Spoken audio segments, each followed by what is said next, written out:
को पायलट ने देखा था कि जो मेन पायलट हैं जिनका नाम था सुमित जी, उन्होंने इसको कट ऑफ किया था और फिर सुमित जी ने इसको कहा कि मैंने नहीं किया। इस बात के सबूत मिल गए हैं कि जो को पायलट थे मिस्टर केल्विन कुंदर जी, उन्होंने बंद करते समय उनको देखा था।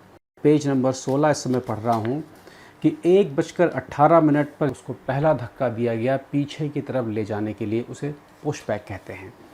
1:20 पर पहला इंजन स्टार्ट किया गया। स्पार्क जो 1:25 पर उसको टैक्सी क्लियरेंस मिला, जहां जहाज के पहिए में पावर नहीं होती है, उसमें सिर्फ ब्रेक होता है। पावर 1:37 पर जहाज को टेक ऑफ क्लियरेंस मिला, मतलब कि 1:37 पर जहाज ने फुल पावर दिया और उड़ने पर, मतलब कि पूरी हवाई पट्टी का इस्तेमाल करते हुए टेक ऑफ किया। यहाँ से चीज़ें इंटरेस्टिंग होना स्टार्ट हो रही हैं। 1:38 ये वो जगह है, मैंने आपको एनिमेशन रोक के दिखा दिया है, ये वो जगह है जहाँ पर मेन पायलट ने, जिस पायलट के हाथ में एक्सेलरेटर था, मेन पायलट, दिल थाम के बैठिए क्योंकि बात अब आत्महत्या से हत्या की तरफ पहुँच गई है। एक नई रिपोर्ट आ गई है केएलएम की तरफ से। केएलएम भी इस इन्वेस्टिगेशन में शामिल था। केएलएम एक बहुत प्रतिष्ठित संस्थान है और उसकी ओरिजिनल कॉपी मेरे पास पहुंच गई है दस्तखत के साथ में। इसमें कुछ चीज़ें ऐसी हैं जो शायद आपको पसंद ना आए, लेकिन हमारा काम है कि सभी चीज़ों को यथार्थ रूप में आपको बताया जाए और फैसला आप खुद करें अपनी सोच के हिसाब से। इस रिपोर्ट में ये बात क्लियर हो गई है कि किस पायलट ने ये कहा था कि तुमने कट ऑफ क्यों किया और किस पायलट ने ये कहा था कि मैंने नहीं किया। को पायलट ने देखा था कि जो मेन पायलट हैं जिनका नाम था सुमित जी, उन्होंने इसको कट ऑफ किया था और फिर सुमित जी ने इसको कहा कि मैंने नहीं किया। इस बात के सबूत मिल गए हैं कि जो को पायलट थे मिस्टर केल्विन कुंदर जी, उन्होंने बंद करते समय उनको देखा था। ब्लैक बॉक्स की आवाज़ के आधार पर ये एक डिटेल रिपोर्ट बनी है। ये मेरे पास लगभग 78 पेज की है, लेकिन मैं पेज नंबर 16 इस समय पढ़ रहा हूँ कि 1:18 पर जहाज़ के दरवाजे बंद करके उसको पहला धक्का दिया गया पीछे की तरफ ले जाने के लिए, उसे पुश बैक कहते हैं। 1:20 पर पहला इंजन स्टार्ट किया गया। स्पार्क जो जिसको कट ऑफ किया है उसको स्टार्ट किया, दूसरे को स्टार्ट किया और एक्सेलरेटर हल्का सा आगे बढ़ाया जिससे कि इंजन स्टार्ट हुआ और वही इंजन हवाई जहाज़ को धीरे धीरे चलाता हुआ उस पट्टी तक ले जाता है जहां से वो दौड़ना शुरू करता है। 1:20 पे इंजन को स्टार्ट किया गया। 1:25 पर उसको टैक्सी क्लियरेंस मिला, जहां पर जहाज़ अपने जेट इंजनों का इस्तेमाल करते हुए मुख्य जगह से धीरे धीरे चलकर उस मेन पट्टी पर आता है जहां से उसको फ्लाई करना होता है। जहाज़ के पहिए में पावर नहीं होती है, उसमें सिर्फ ब्रेक होता है। पावर इंजन में होती है, जो मेन इंजन जिससे उड़ता है, वही इंजन धीरे धीरे ढकेल के जहाज़ को मेन पट्टी तक लेकर जाता है। 1:25 पर टैक्सी क्लियरेंस मिला। 1:37 पर जहाज़ को टेक ऑफ क्लियरेंस मिला, मतलब कि 1:37 पर जहाज़ ने फुल पावर दिया और उड़ना शुरू किया। 1:38 पर V1 पावर जहाज़ के पास थी, जहां से जहाज़ को टेक ऑफ करने और रुकने पे डिसीजन लेना होता है। V1 के बाद में जहाज़ रुक नहीं सकता है, V1 तक जहाज़ रुक सकता है। जहाँ पे धूल होती है आगे यहाँ पे कि V1 पे अगर डिसाइड कर लिया कि कुछ गड़बड़ है, वहाँ पे रोक सकते हैं, जहाज़ टूट जाएगा लेकिन रुक जाएगा। V1 की स्पीड उनके पास 1:38 पर आ गई थी और जहाज़ ने अपने अंतिम स्थल पर, मतलब कि पूरी हवाई पट्टी का इस्तेमाल करते हुए टेक ऑफ किया। यहाँ से चीज़ें इंटरेस्टिंग होना स्टार्ट हो रही हैं। 180 नॉट एयर स्पीड थी। 1:38 ये वो जगह है, मैंने आपको एनिमेशन रोक के दिखा दिया है, ये वो जगह है जहाँ पर मेन पायलट ने, जिस पायलट के हाथ में एक्सेलरेटर था, मेन पायलट जिनका कि नाम था सुमित सोरवाल, मेन पायलट ने पहला इंजन बंद किया। उसके बाद 1 सेकंड के अंतराल में ही दूसरा इंजन बंद किया। 1:39, मतलब कि 1 सेकंड के अंतर पर जो को पायलट थे उन्होंने बंद करते हुए देखा और पूछा कि तुमने इंजन क्यों बंद कर दिया। इंग्लिश में है why did you cut off. उन्होंने देखा और पायलट से पूछा कि तुमने तेल सप्लाई क्यों बंद कर दी। मेन पायलट ने कहा कि मैंने नहीं की।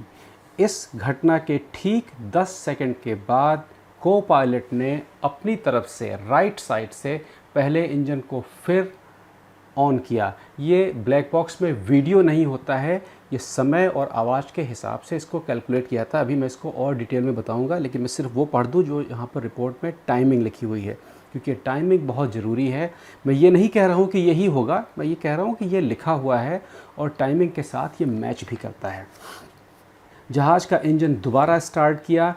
जहाज़ का इंजन एक स्टार्ट हो गया, दूसरा नहीं हुआ, लेकिन ये वो क्षण था जब जहाज़ का पहिया जो नीचे लटक रहा था नीचे की बिल्डिंग पर टच हुआ। उसके बाद से वॉइस रिकॉर्डर जो हैं वो बंद हो गए। 139 पर जब को पायलट ने ये पूछा, उसके ठीक 5 सेकंड के बाद रैट ऑन हो गया। रैट जो मैंने आपको पिछले एपिसोड में बताया था, जो नीचे का छोटा पंखा होता है जो थोड़ी बहुत बिजली पैदा करता है हाइड्रोलिक और जहाज़ को सीधा रखने की क्षमता देने के लिए। उसके 10 सेकंड के बाद को पायलट ने इंजन को स्टार्ट करने की कोशिश की अपनी तरफ से राइट साइड से। जहाज़ में जितने भी काम किए जाते हैं हमेशा लेफ़्ट टू राइट चलते हैं। नियम यह है कि आधे काम एक करता है और आधे काम दूसरा करता है।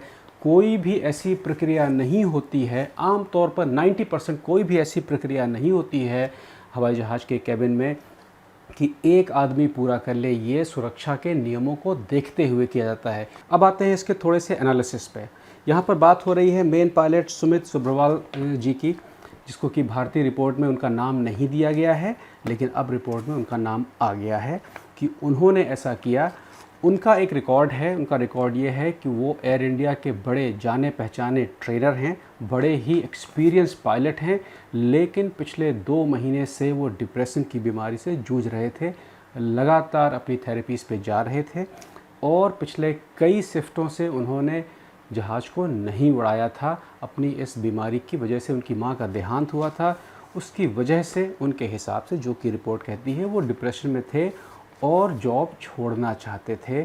उनके पास 2 ट्रिप और बची हुई थी। जहाज़ में हमेशा 3 पायलट कैबिन में होते हैं। Main pilot, first officer, second officer बीच में बैठा होता है। उसका काम होता है सिर्फ देखना। इस जहाज़ में वो तीसरा पायलट था, लेकिन केबिन में नहीं था। केबिन में सिर्फ 2 लोग थे। ये भी एक जांच का विषय है, इस पर जांच भी हो रही है कि जब तीसरा पायलट सेकंड ऑफिसर था तो वो केबिन में क्यों नहीं था। अगर वो केबिन में होता तो ये जो घटना है ये नहीं होती। अब आते हैं बात पर 1:38 पर जब V1 पोजीशन आई और 1:38 42 सेकंड जब पहला इंजन बंद किया गया। जब भी आप पायलट की ट्रेनिंग को लेने के लिए जाते हैं, पहली चीज़ आपको सिखाई जाती है कि इस बटन को आपको 1000 फीट की ऊंचाई से पहले नहीं टच करना है।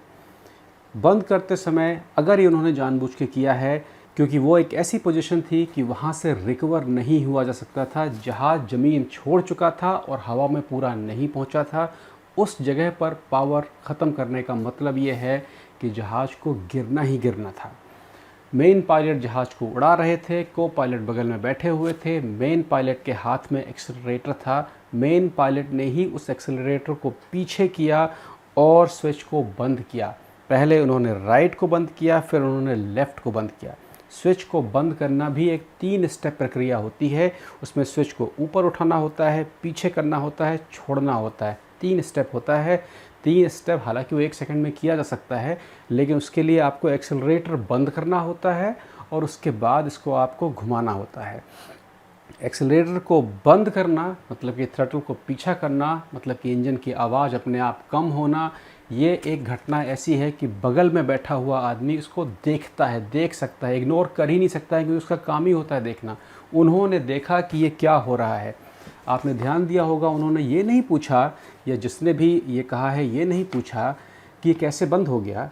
उन्होंने ये पूछा कि तुमने क्यों बंद कर दिया। ये इस बात का सबूत है कि ये उन्होंने देखा था। और ये आवाज़ एग्जैक्टली आधे सेकंड के बाद आती है जब स्विच बंद करने की आवाज़ आ रही है। इसका मतलब ये है कि दूसरे पायलट ने बंद करते हुए देखा था। लेकिन आपने देखा होगा कि जहाज़ काफ़ी दूर तक ऊपर गया, उस पॉइंट से जहाँ पर इंजन बंद था उसके बाद भी ऊपर गया और फिर वो धीरे धीरे नीचे आना स्टार्ट हुआ। कोई भी इंजन जब आप बंद करते हैं तो ऐसा नहीं होता है कि तेल अचानक रुक जाता है, तेल को ख़त्म होने में भी 2-3 सेकंड लगते हैं। तो इंजन का फ्यूल सप्लाई बंद करने के बाद भी इंजन के पास 3-4 सेकंड तक फ्यूल जाता रहा, जिसकी वजह से वो स्पीड मेंटेन रही। दूसरी चीज़ ये है, अब इस रिपोर्ट के अलावा एक लाइन इसमें और भी दी हुई है कि जो स्विच हैं, जो ऑन और ऑफ़ स्विच हैं, ये हनीवेल कंपनी के स्विच हैं। इनका 3 स्टेप प्रोसेस होता है, लेकिन ये स्विच ऐसे नहीं होते हैं कि जब उसी स्विच से आपने तेल को बंद कर दिया। उस स्विच के अंदर उसके तारों से निकलते हुए हज़ारों स्विच नीचे लगे होते हैं जिनको कंप्यूटर पढ़ता है। तो ये रिपोर्ट ये भी कहती है कि ये हो सकता है, लेकिन इसकी संभावना करोड़ों में एक है कि वो जो स्विच थे उन दोनों स्विचों में ख़राबी आई और उन स्विचों ने गलत सिग्नल कंप्यूटर को दिया और कंप्यूटर ने उसको शट ऑफ किया। लेकिन उस टिक की जो आवाज़ है, जो स्विच को उठाकर पीछे लाने की आवाज़ है, वो इस थ्योरी को जस्टिफाई नहीं करती है। वो आवाज़ ये कहती है कि किसी ने किया है। वो आवाज़ ये कहती है कि को पायलट ने पूछा है कि ये तुमने क्यों किया है। को पायलट ने मेन पायलट से पूछा है कि ये तुमने क्यों किया है।